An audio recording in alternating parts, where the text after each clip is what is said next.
It's just these school shootings. They seem to keep on happening. There was another one that just happened in Georgia, Right. 3 hours or so from us. There was, last year there was that horrific one at an Christian primary school in Nashville. Nashville, right. These locations aren't even that far away, and it just seems like the U.S. just has this problem. Like it just the school year just started, and it's such a horrific thing. And I'm just wondering, why does this happen? What's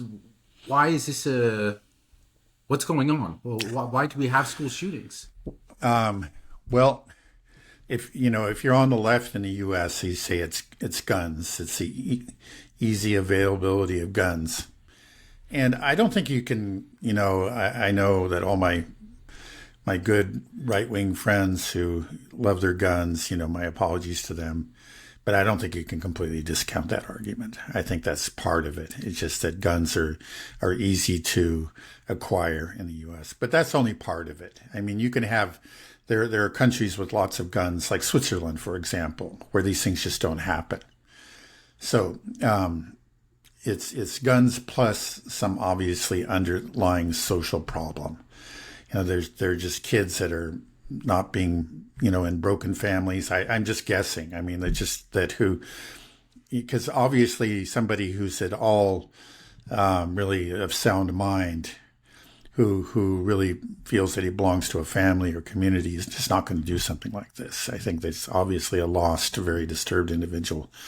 It's the only kind of person. And we know you can go on and on and on about the social problems in the U.S., but I guess all of them contribute to this. So I'll just say it's a combination of the two, and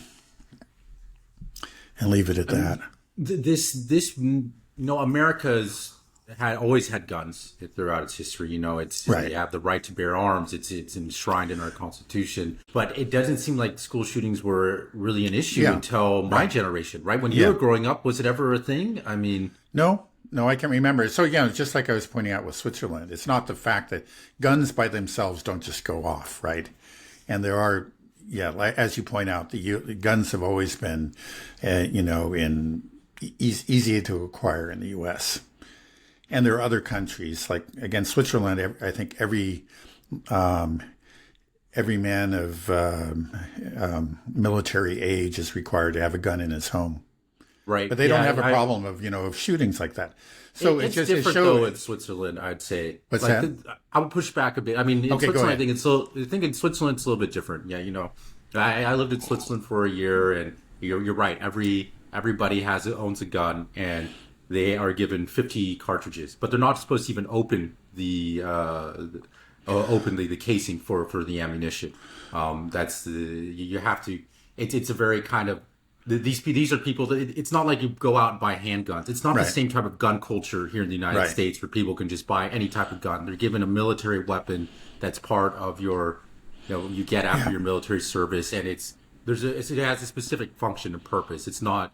Yeah, there isn't a gun enthusiast culture in Switzerland. But the fact is that there are guns in homes. That's what I'm just pointing out. Every home does have a gun. If you had disturbed individuals, they would acquire them and go and fair enough. So there's obviously, guns don't go. The gun rights people are true. It's just. It's not the guns that commit the crimes. It's the criminal that commits the crime with the gun. That's true. So you can have a very healthy society and plenty of guns and no problems. But when you have plenty of guns and you don't have a healthy society, then you start to have some problems. And we clearly don't have a healthy society. So you think it's just a symptom of an unhealthy society? Yes, I know that's not much of an answer, but what else can I say? I mean, it's just, how do you explain this kind of behavior? It's obviously somebody who's lost, who's just alienated from the world. Maybe he's just grown up with not much human contact even now. Just it used to be TV, but now it's there's so many ways to immerse yourself in a virtual world, and it can be a violent world. And in a world, you always see yourself in your virtual world. You're always gunning down imaginary opponents. Maybe that's part of it. I'm not going to carry that too far, but that might be part of it too. What about the over medication, antidepressants? Do you think that has an issue, a contributing factor? It could be. I mean, sometimes it's not unusual for that to be. When we learn more about the individuals involved, we find that they're on some kind of medication. Again, right. I mean, there are people with psychiatric issues all around the world, but they usually don't do this kind of thing. So, yeah, maybe it's over medication, but again, it's probably a combination of a lot of things. Yeah. Is there any way, do you think, that we can get out of this? It just seems to be happening at an increasing frequency. Yeah, well, it's a tough one. I mean, it's just like, I can understand like the anti-gun people, but the fact is, look, guns are a real part of American culture, and you're not going to get rid of guns. So I think that's just not the way to go.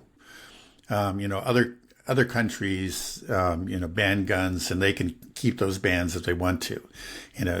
But it's just impossible to get rid of guns. So you're going to have to live with it. And then the social problem. How do we solve that? That's just something that's just such a deep, all-encompassing problem. There's not going to be any single program. There's going to have to be a revolution in the way of our thinking, that just isn't anywhere on the horizon right now. The only kind of fix that I can see is actually the sort of thing that the gun advocates put forward, like arming guards or allowing teachers to actually bear arms and that kind of thing. I mean, I think in the U.S. context, it sounds really crazy, especially to an outsider. But in the U.S. context, maybe that's what you have to do, at least in the short run.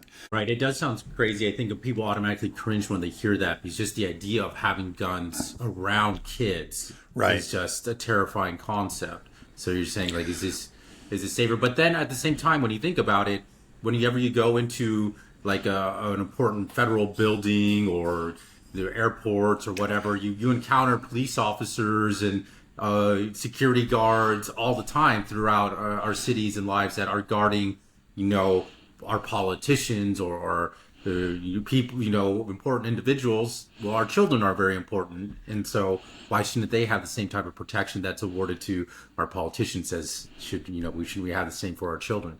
So, I can see both sides. It does make me uncomfortable, because I kind of think, like, is this teacher qualified to? I don't know how much I trust our teachers. It's a prickly situation. Right. My wife was just talking to me about it the other day, and was just like, I'm scared to send our kids to public school. And I know, statistically speaking, that is not the biggest danger for your children, right? But it's just such a horrific thing that it's just one of the most awful things that somebody can do, and it just seems to be happening at an increasing frequency in the United States, and it seems to be more of a U.S. problem, because we can talk about social degradation throughout all of the West. It's a similar thing, Western Europe, Australia, but I guess it's because the prevalence of guns in the United States. Seems to be a uniquely U.S. problem. There are stabbing incidents. Yeah. But and maybe the prevalence of guns, or just maybe, the lone shooter maybe is something that is a product of American culture. Again, that's sort of the idea of, you could say that it's sort of a corruption of libertarianism, that libertarianism taken in one direction leads to nihilism, and just to think that I'm just myself and that's all there is. I mean, that's what happens to the lone shooter. Now, I have the greatest respect for libertarianism, so I'm not using this to any way, I'm not making an argument. Attack libertarianism, but it just like a lot of phenomena I see in society, I can say is really a corruption of Christianity. It's no longer Christian, but it's like a post-Christian phenomenon that's turned really ugly. I think it's sort of like a post-libertarian phenomenon. It could be part of it. It's something that affects American culture in particular, that we tend to produce lone shooters more than other countries. That's a theory I'll just put out there. Mm.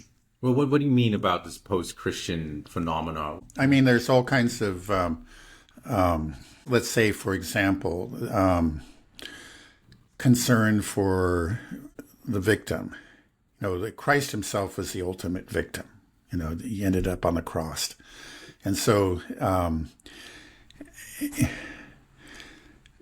and also in general for a concern, compassion for the least in society, for those of lower social status. These are some things that come out of Christianity that are actually, very much a part of the Christian way of looking at things, the Christian way of life. But they have since become, now stripped of actual Christian faith, people who no longer actually believe in Christ, but have still inherited something of the Christian way of thinking, have taken these very, I say necessary, healthy attitudes. And, well, I don't know if they intentionally have or just simply have corrupted them. And so now we have, victimology, and now everybody wants to be a victim, right? And it's certainly false. It's divorced from the truth.